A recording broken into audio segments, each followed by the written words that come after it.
이런 회사들이 거의 한 4, 5개월 사이에 4배, 5배. 그래서 요즘 저는 오히려 지금이 AI에 대한 투자를 좀 더 심각하게 고려하고. 여러분 안녕하세요. 쩐업주부예요. 오늘 제 채널에 베가북스 권기대 대표님 모셨는데요. 오늘 제 채널에 처음 나와주셨어요. 안녕하세요. 권기대라고 합니다. 네, 오늘 채널에 처음 모시게 된 만큼 간단한 자기소개 부탁드릴게요. 지금은 제가 출판사를 이끌고 있습니다만 사회 첫 발걸음을 내디딜 때는 제가 은행에서 시작을 했습니다. 미국의 모건 은행이라고 하는 미국 그 은행에서, 유명한 JP 모건이요? 네, JP 모건의 은행에서 근무를 시작했었고요. 그러나 은행 일이 썩 마음에 들지 않아서 그 후로 어떻게 보면 방황 혹은 여러 가지 산업을 섭렵하게 되었습니다. 그래서 해외 건설 쪽에도 오래 있어 봤고 심지어는 우리나라가 첫 해외 원유를 개발할 때 원유 개발 회사에서 파견을 해서 인도네시아에서 원유를 채굴을 하는 현장에서도 일을 해봤고요. 글로벌한 경험이 그리고 있으시네요. 홍콩에서는 이제 그 당시에 중국이 막 열리는 그런 시기여서 제가 직접 회사를 차려서 무역업을 상당히 오랫동안 했었습니다. 네. 그리고 말기에는 제가 이제 영화 평론부터 시작해서 영화를 배급하는 그런 영화업에도 좀 있었고요. 그러다가 이제 2005년에 영국 귀국을 해서 한국에서는 잠시 TV, 영화 같은 산업을 조금 거기서 일을 하다가 B2C 산업을 해야 되겠다는 생각을 하고 출판사를 열었습니다. 정말 다양한 산업을 다 섭렵을 하셨네요. 네네. 네. 그래서 이번에 또 이 앞에 보이는 AI 예감이라는 요 책도 저술해 주신 걸로 알고 있는데 사실 요즘에 AI가 정말 핫하죠. 그렇죠. AI 안 붙은 데가 없어요. 투자자들은 물론이고 뭐 기업하시는 분들, 산업 지도자들 정말 다양한 분들의 모든 관심이 집중된 주제인데요. 그렇죠. 이렇게 AI 예감이라는 책까지 저술하신 만큼 이 산업에 대한 조예가 깊으실 것 같아요. 그래서 개인적으로 대표님께서는 AI와 관련해서 어떤 종목 또 어떤 ETF 또는 AI 중에서도 어떤 산업군에 직접적으로 투자를 하고 계신지 좀 궁금해지는데요. 뭐 전체적인 투자액이 그렇게 뭐 크다고 볼 수는 없기 때문에 제가 뭐 어디 가서 이렇게 자랑스럽게 내놓을 만한 것은 없습니다만 2022년 말 23년 초 그때 AI에 관심을 저도 갖고 한 발 내지 두 발 늦게 저는 들어갔었습니다. 본격적으로 급등하고 오르고 나서 약간의 시간이 흐르고 나서 저는 이제 조금 늦게 들어간 셈인데 그래도 그때는 워낙 급등하던 시기가 되어서 그때는 주로 관심을 많이 가졌던 회사들이 의료 AI 솔루션을 개발하는 회사들 지금도 활발하게 영업을 하고 있는 루닛이라든가 JLK라든가 딥노이드 뷰노 뭐 이런 회사들이 이제 각광을 많이 받았고요. 그다음에 의료와 관계는 없지만 AI를 우리나라에서는 처음 개척했던 뭐 셀바스 AI라든가 솔트룩스 이런 회사들이 거의 한 4, 5개월 사이에 4배, 5배, 6배 이렇게 급등을 한 일이 있었어요. 그렇죠. 그때 이제 잠시 저도 그걸 했었습니다. 그러다가 작년 한 8월인가 7월인가 잘 기억 안 나지만 하여튼 몇 달 후에 바로 이제 조정이 시작이 됐어요. 굉장히 짧았네요. 굉장히 짧았어요. 네네. 그 조정이 사실은 기본적으로는 지금까지도 계속되고 있다고 볼 수 있습니다. 이제 최근에 들어서 조금 돌아서긴 했지만 그래도 조정을 계속 받고 있었어요. 그래서 요즘 저는 오히려 지금이 AI에 대한 투자를 좀 더 심각하게 고려하고 조금 더 용감하게 뛰어들 때가 아닐까 지금 그런 생각을 하고 있고요.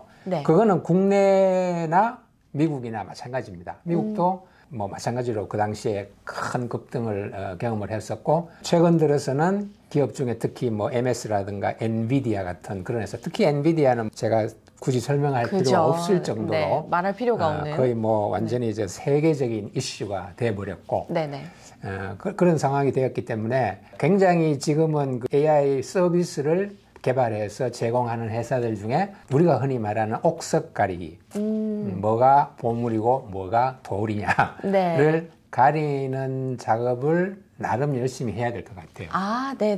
그리고 전반적인 문제가 AI 회사들이 제대로 아직 수익을 못 내고 있다. 그게 좀 큰 문제죠.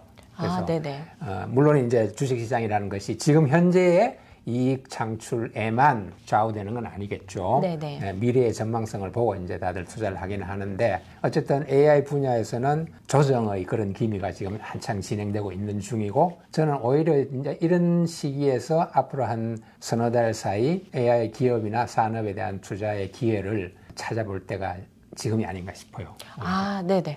이렇게 말씀을 들어보니까 대표님께서 직접 투자도 하고 계시다고 하니까 네. 더 귀가 쫑긋해지는데요. 네. 네. 그러면서 동시에 또, 나도 좀 AI라는 이 산업에 대해서 좀 더 심도 깊게 알아봐야겠다라는 생각도 들어요. 근데 이게 사실 이 AI라는 게 너도 나도 AI 하는데 이게 복잡한 기술들의 이게 집합이다 보니까 그렇죠. 일반인 입장에서는 이 기술을 따라가기가 쉽지가 않거든요. 이해하기도 좀 어렵고. 맞습니다. 그래서 대표님께서 이렇게 책도 저술을 해주신 만큼 챗 GPT 이후에 이 AI 예감에 이르기까지 지금 AI 산업이 어떻게 변화되고 또 발전하고 또 미래는 어떻게 될지 이런 부분들을 조금 설명을 해주실 수 있을까요? 첨단 산업이 첨단 기술이라는 게 다 그렇지만 일반 투자자들, 일반 소비자들은 그런 기술적인 측면을 이해하기가 상당히 어렵습니다. 네. 특히 AI는 방금 제가 말씀드린 것처럼 70년이 넘는 역사를 가지고 계속 진전이 되어 왔었잖아요. 네.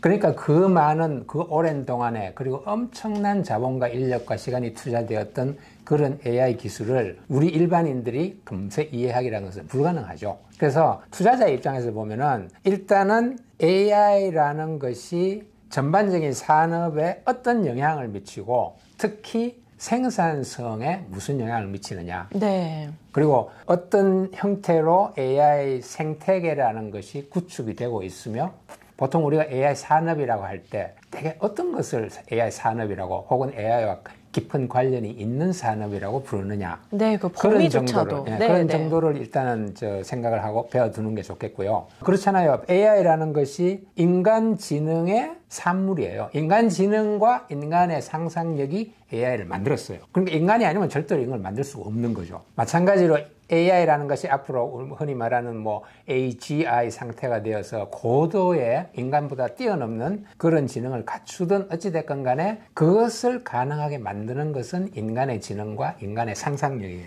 거기에 맞춰져 있기 때문에 우리가 AI가 갖고 온 여러 가지 문제점들, 폐단들, 단점들 많이 있지만 그보다는 우리가 생각해야 될 것은 이 AI라는 기술이 우리의 업무, 우리의 일상생활, 그리고 우리의 투자 생활에 어떤 영향을 미치며 어떻게 그것들을 개선시켜 주는지 네. 거기에 우선 초점을 맞춰서 우리는 공부를 해야 될 것 같고요. 네. 특히 이제 일반인들로서는 깊은 예를 들면 챗 GPT가 어떤 기술적인 그 기반으로 네. 이렇게 작동을 하고 이름만 들어도 어려워요. 기가 막힌 기능을 신통한 그런 기능을 발휘를 할까? 네. 이걸 다 이제 알 수는 없죠. 네. 그래서 그런 것들은 포기를 하더라도 최소한 이 정도는 알아두어야 한다는 정도의 기술.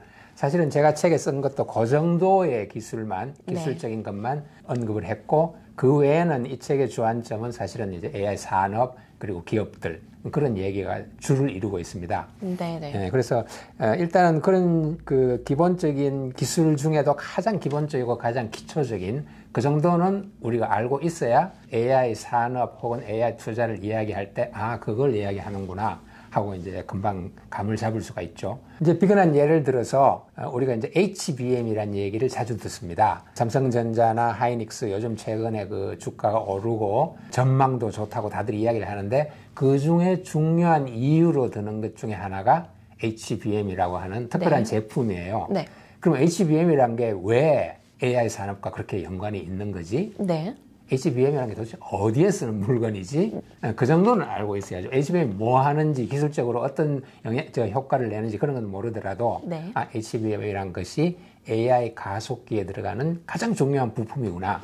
근데 그것을 공급하는 회사가 현재로서는 하이닉스와 삼성전자, 그리고 마이크론 정도이구나. 그리고 그 중에서 가장 공급량이 많고 점유율이 높은 게 현재로서는 하이닉스구나. 이런 정도의 이제 그 흐름을, 네. 기본적인 흐름을 알아두면은 AI에 관련된 이제 언론 뉴스를 보거나 혹은 누구랑 투자 이야기를 하거나 그때 들리는 여러 가지 일들이 빨리 이해가 되겠죠. 네. 그 정도는 알고 있어야 하고, 그리고 이제 지난 그 1년 반 정도, 그렇죠. 이제 챗 GPT가 나오고 한 1년 반 정도 지나면서 네.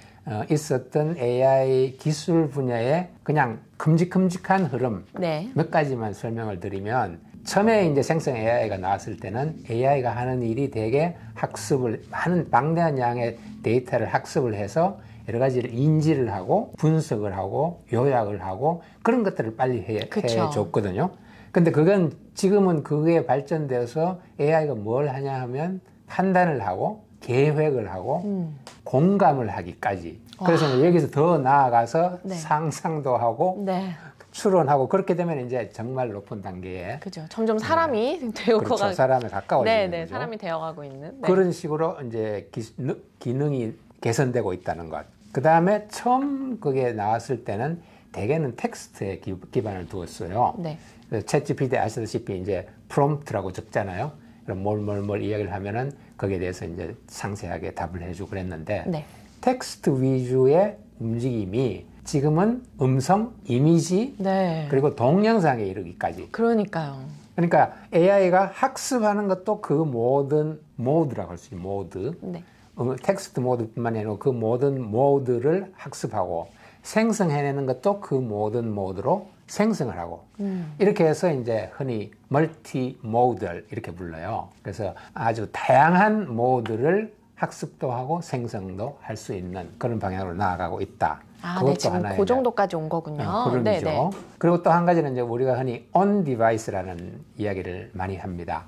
on device도 하나의 이제 지난 1년 반 정도 사이에 나타났던 중요한 추세 중에 하나죠. 네. on device는 우리가 아는 디바이스라는 것은 기기죠. 전자기기, 뭐 우리의 스마트폰이랄지 패드 같은 그런 것들. 기기 자체에서 AI의 기능이 활용되고 발휘되는 겁니다. 그러니까 굳이 인터넷과 연결이 안 돼도 되고, 네.